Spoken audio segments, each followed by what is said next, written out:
Boa noite, telespectadores. O nosso assunto continua sendo o Covid-19. A Covid-19, que é a doença, ou o coronavírus, que é o vírus causador, então, né, da Covid-19. E nós estamos aqui novamente com o Dr. Marcelo, na Unimed, médico infectologista, que coordena aí os trabalhos também, né, junto a toda a equipe, em relação ao coronavírus. E muitas perguntas têm surgido por parte dos pacientes, por parte das pessoas leigas, não é? E que nós estamos trazendo aqui para o Dr. Marcelo para esclarecer para você aí que também tem dúvidas e que nos assiste. Tudo bem, Dr. Marcelo? Tudo bem. Tudo bem. Tu deves responder aí várias vezes ao dia, né, aos questionamentos. Mas as pessoas perguntam coisas simples, como, por exemplo, eu sou HIV positivo, né, como nós temos aí pacientes. Qual é o meu risco? Ele é maior? Preciso cuidados adicionais?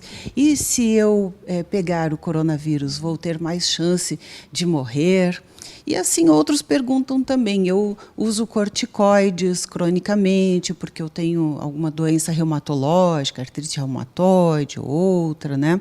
Outros já perguntam sobre a pressão alta, né? E várias outras doenças que nós sabemos que são pessoas que são consideradas do grupo de risco. Então, para essas pessoas com essas dúvidas, que eu gostaria assim que tu falasse um pouquinho, né, para que eles estivessem realmente mais informados e bem informados.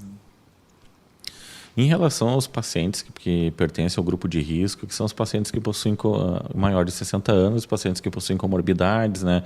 O paciente tem pressão alta, tem diabetes, tem pacientes portadores de câncer fazendo tratamento oncológico, pacientes com HIV, tá? Esses pacientes eles não têm um risco maior para adquirir o coronavírus. Eles possuem um risco maior para ter um desfecho mais grave, necessitar de internação hospitalar, talvez de internação de UTI, tá? E, claro, vai ter uma predisposição maior a vir a óbito, tá?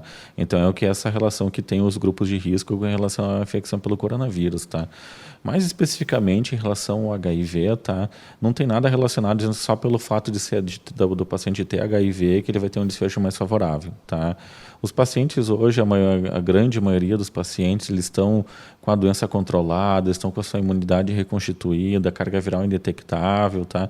Então, esses pacientes eles podem ser considerados como uma população mesmo que não tem o HIV, tá? Mas só conceitualmente eles são considerados da população de risco e só o fato de ter o HIV não significa que vai ter um desfecho desfavorável, assim, um desfecho mais grave em relação à infecção pelo coronavírus.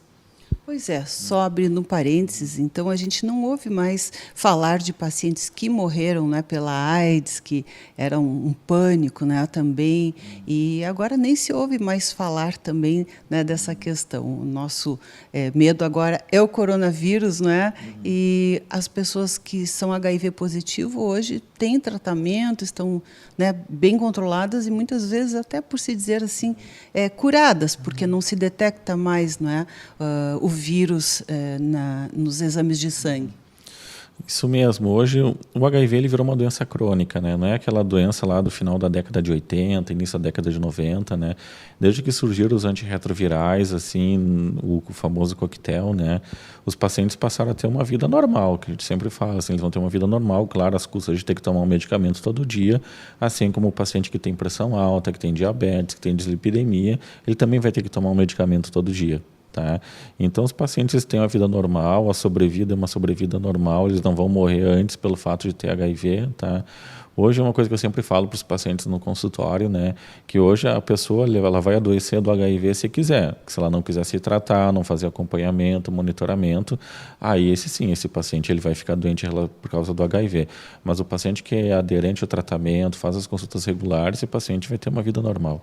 Assim como qualquer doença, né? Hipertensão, diabetes ou, né, mesmo câncer, qualquer doença que a gente não trata, né, a tendência é sempre a piorar, agravar e a levar à morte até. Mas essa questão da pressão alta, diabetes, enfim, né, outras comorbidades, né, que as pessoas têm quando adquirem o vírus ou se forem adquirir, não é, o vírus, muitas pessoas estão falando, e se ouve até nas redes sociais, não é, que a alteração causada pelo coronavírus não é meramente no pulmão, mas que seria uma doença hematológica, seria uma doença do sangue, né, e não propriamente do pulmão. Tu achas que isso tem alguma interferência na questão, então, por ser uma doença hematológica ou não, né? Gostaria que tu comentasse sobre isso, em relação a essas complicações nesses pacientes, ou as complicações são decorrentes das próprias doenças que eles já têm, não é, independente do coronavírus? Essa questão que foi dito, que o coronavírus seria uma doença hematológica, por enquanto a gente não tem comprovação que é isso, tá? A gente sabe que o vírus ele provoca uma resposta inflamatória lá nos alvéolos do pulmão, né? E aí o paciente tem todas as complicações decorrentes desse comprometimento pulmonar que o vírus ocasiona, tá? Então não tem relação essa questão, assim, dizendo que é uma doença hematológica, tá? Não está comprovado ainda, então. Isso, não tem nenhuma comprovação. É que foram feitas autópsias em pacientes, identificaram que ele tinha uma hemorragia dentro do pulmão, que foi associado a isso, né? Mas a gente ainda carece de mais estudos que provem essa hipótese, tá? Por enquanto, o que a gente sabe é que o vírus provoca, sim, uma doença no pulmão, né? Que provoca uma resposta inflamatória que impede a troca gasosa, e com isso o paciente acaba ficando grave por causa que no pulmão não faz a troca gasosa, não tira o oxigênio do ar e bota no sangue, né? E o paciente fica doente em relação a isso. As outras consequências que vêm desse agravamento pulmonar, né? Vem da doença grave que é. Aí o paciente ele vai internar numa UTI, vai necessitar de ventilação mecânica, vai estar exposto a dispositivos invasivos, como o catéter vinal central, o próprio ventilador mecânico, vai estar com sonda, aí o paciente ele vai fazer infecção bacteriana secundária, todo esse processo inflamatório. Então, acaba sendo uma sequência de eventos que começou lá com a infecção pelo coronavírus, né? Que a partir dali acaba sendo uma outra doença como decorrente de paciente grave mesmo. Ok. Bem, a gente evita de falar de política aqui no programa, mas como está tudo interligado aí, né, se ouve, né, na mídia que muitas pessoas no atestado de óbito são diagnosticadas como morte por Covid. E que não é bem assim, estão colocando Covid em todas as coisas, né? Então, qual seria a diferença das síndromes respiratórias agudas, outras que não as causadas pelo Covid, e por que acontece isso, né, de colocarem, por não saber, ou, enfim, né, achar que seja decorrente do Covid essas mortes? O que acontece? Às vezes o paciente ele já chega grave na instituição de saúde, né? E ele chega com os critérios para síndrome respiratória aguda grave, que é um paciente grave, um paciente disfuncionado, que necessita de internação hospitalar. E aí, devido a esse conceito de síndrome respiratória aguda grave, tem indicação de fazer a coleta do exame para o coronavírus. Só que, às vezes, o paciente ele vem a falecer antes do resultado do exame. Aí, nessas situações, como o exame está em andamento, é colocado no atestado de óbito lá que o paciente está com o exame para Covid em andamento. A consequência disso é que, para fazer enterro, velório desse paciente, ele vai passar pelo mesmo processo de que quando um paciente confirmado por coronavírus que vem a óbito, que lá não pode ter velório, é caixão lacrado, tem toda a restrição de pessoas. Então, é por causa disso, é que o exame não deu tempo de ficar pronto e, às vezes, claro, como o paciente morreu, o exame vai ficar pronto 1 ou 2 dias depois que o paciente já está enterrado e viu que não era pelo coronavírus, a família não poderia ter passado por aquilo, tá? Mas nesse momento que a gente está de uma pandemia, né, essa é a recomendação formal dos nossos órgãos sanitários, do Conselho Federal de Medicina, do Ministério da Saúde, que se o paciente está com exame em andamento e ele vem a óbito, vai ter que constar isso na certidão e, infelizmente, vai gerar toda essa consequência aí para a família do paciente.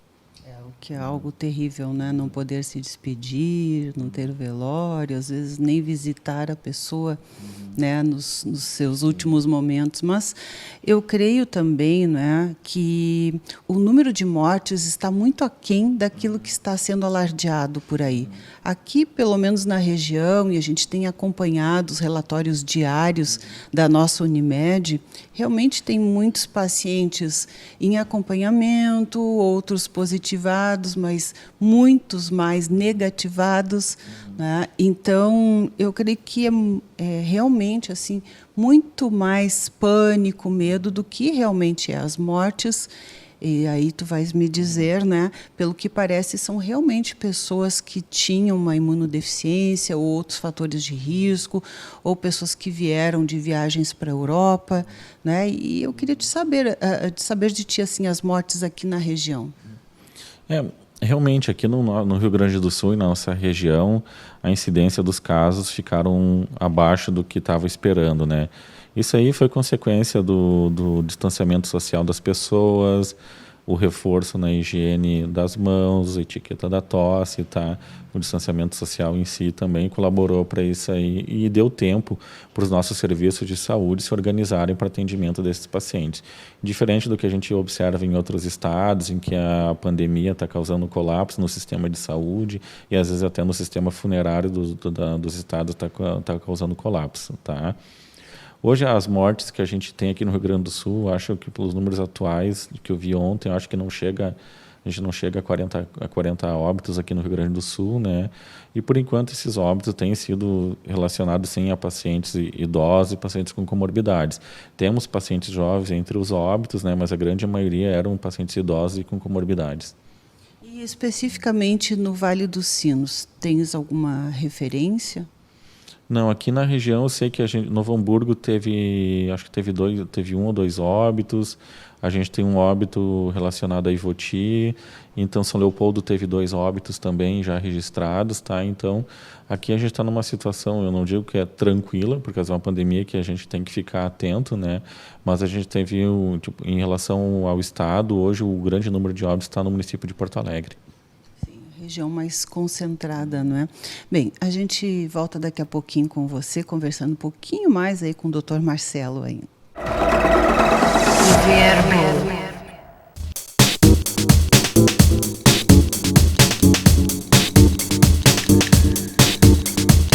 Estamos de volta e o nosso assunto continua sendo o coronavírus.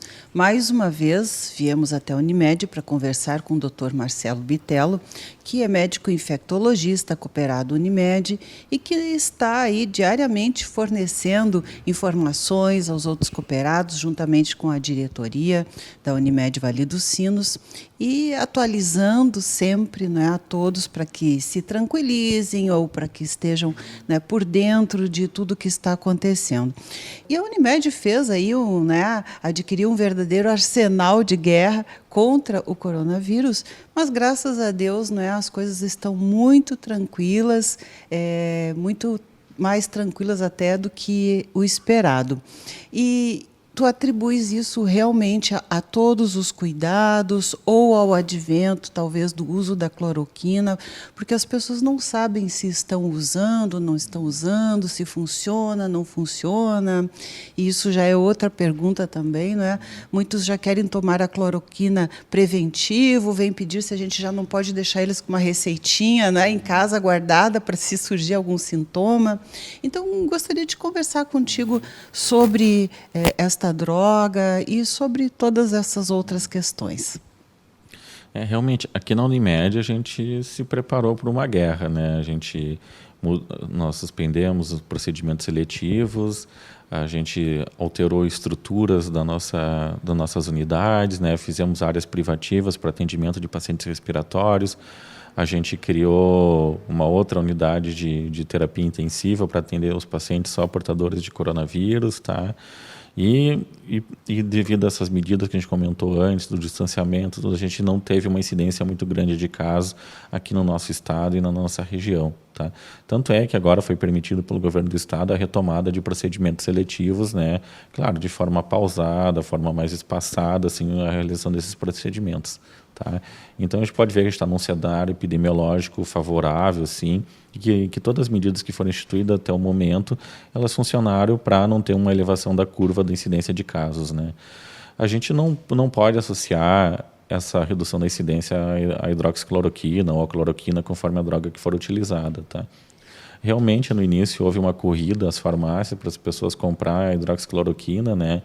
Mas hoje o que a gente não tem evidências relacionadas à hidroxicloroquina que mostre que sim, que ela é uma droga efetiva e que ela é a droga que vai fazer a diferença para um paciente portador de coronavírus.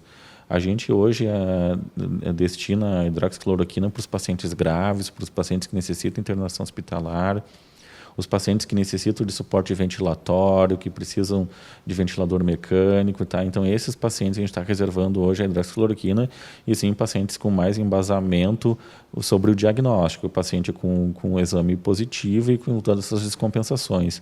Pacientes hoje com doença leve, eles não têm indicação de tomar hidroxicloroquina, tá? E nem tomar de forma preventiva, achando que vai prevenir o coronavírus, porque se a hidroxicloroquina pudesse ser usada de forma preventiva, então nós, profissionais de saúde que estamos na linha de frente, deveríamos estar tomando, né? E nenhum profissional de saúde está tomando de forma preventiva. Então, o fato da pessoa tomar hidroxicloroquina não vai prevenir, tá? Da mesma forma como a gente tem pacientes com doenças reumatológicas, por exemplo, a hidroxicloroquina é utilizada para tratamento do lúpus, né? Então, nem esses pacientes estão sendo poupados da infecção pelo coronavírus, tá? Então, por isso, mostra que a gente tem que olhar com calma o uso desse recurso terapêutico e o que a gente sabe hoje, assim, que realmente o que salva o paciente com coronavírus, no caso de infecções graves, é uma internação em UTI, é a ventilação mecânica e com bons profissionais no manejo desse paciente. Então, importante aí, não é? Bem, a gente vê, principalmente aqui na região, né, foi baixado um decreto para o uso obrigatório de máscaras a partir agora do início de maio, acho que 4 de maio, não é? Nos lugares públicos. Mas a pergunta, e nós já conversamos sobre isso, eu creio, na primeira vez, mas eu volto a perguntar, porque vem várias coisas novamente na rede, né? Que o sol ele destrói o coronavírus, enfim, né? Então, as pessoas podem caminhar no sol, devem caminhar no sol, quando estiverem ao ar livre, devem ou não usar máscara. Agora aqui realmente vai ser cobrado isso, né? Foi um decreto, mas em outros lugares, por exemplo, onde não há isso, qual seria a recomendação? Quais são os perigos, né? Andando de bicicleta, enfim, né? Estando, né, praticando esportes até, né? Em lugares abertos. Realmente, na primeira entrevista a gente conversou sobre a máscara, né? Hoje o cenário é outro, tá? Sobre falar em relação à máscara, tá? Tem decretos municipais, assim, sobre a obrigatoriedade do uso de máscara.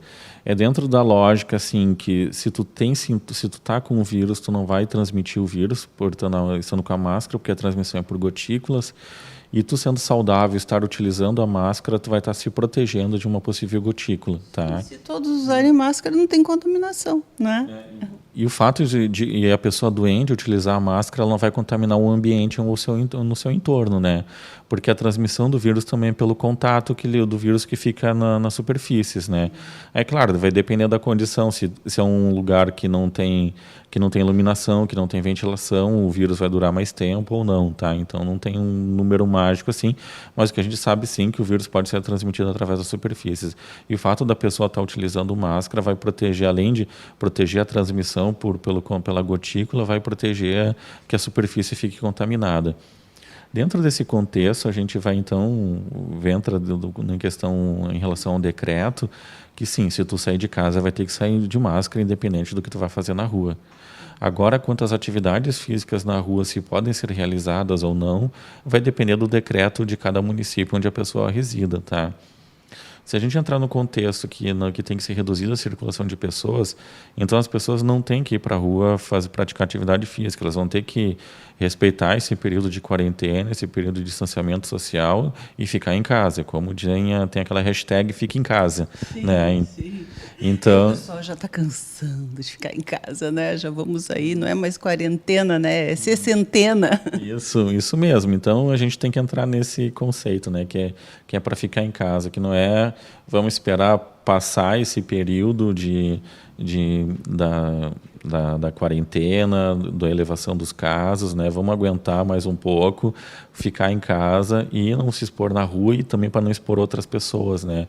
Porque eu posso estar correndo, sempre se fala assim, se for correr, tu tem que ficar mais de 1 metro, 2 metros de outra pessoa. Só que tu vai passar por cruzamento, tu vai passar em calçado, tu vai passar por outras pessoas e tu vai ficar a menor distância.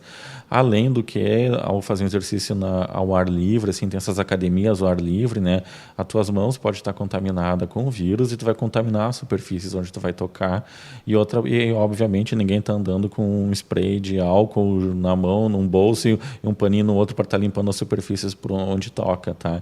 Então, é mais nesse contexto assim que as pessoas para evitar mesmo sair de casa e ficar, e claro, tudo conforme o decreto de cada município, né? Porque tem os municípios o município de Novo Hamburgo tem uma postura, Campo Bom tem um, São Leopoldo tem outro, Ivoti tem outro, então, claro, respeitando os decretos municipais. Se tiver um decreto municipal que libere a atividade ao ar livre, tudo bem, mas tudo vai depender do decreto daí. Olha, definitivamente não existe um consenso geral, assim, não é 100%, mas tudo é válido, eu creio que realmente estamos tendo bons resultados graças a isso. E uma das coisas boas também de usar máscara é que a pessoa lembra que não deve coçar o nariz, levar a mão à boca, né? Até aos olhos também, né? É um lembretezinho assim, né? Que já também é uma forma de prevenir.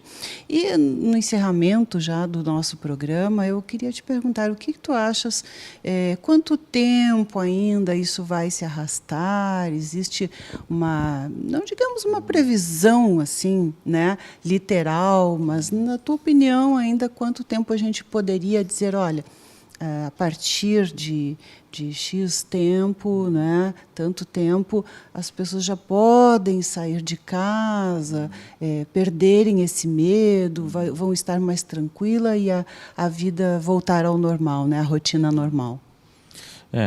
Nesse contexto, a gente vai depender muito do que o governo do estado vai se manifestar. Eu sei que vai surgir, eu não sei se é hoje ou amanhã, o governador ele vai fazer uma declaração sobre isso por medidas que vão valer a partir de 1º de maio, 2 de maio, tá? Então a gente vai depender muito desse posicionamento do governador do estado sobre, principalmente, vai liberar comércio, não vai liberar comércio, as indústrias vão poder retomar, que por tu liberando indústria, liberando comércio, obviamente tu vai estar liberando a circulação de pessoas, né? Então a gente vai depender agora desse decreto, essa manifestação do governador do estado, juntamente com os decretos municipais que cada município vai permitir, né? E aí a gente tem que seguir o que for autorizado, né? Se for permitido que seja circulado, a gente vai poder circular, obviamente mantendo os cuidados, usar máscara, né? Porque a gente vai estar protegendo as outras pessoas, a gente vai estar se protegendo.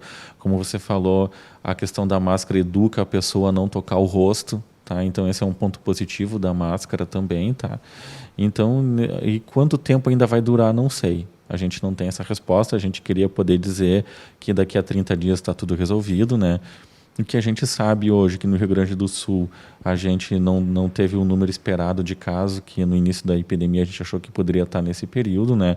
A gente trabalha hoje com a perspectiva que vai ser final de maio, início de junho, uma elevação dos casos, que obviamente vai coincidir com o nosso inverno.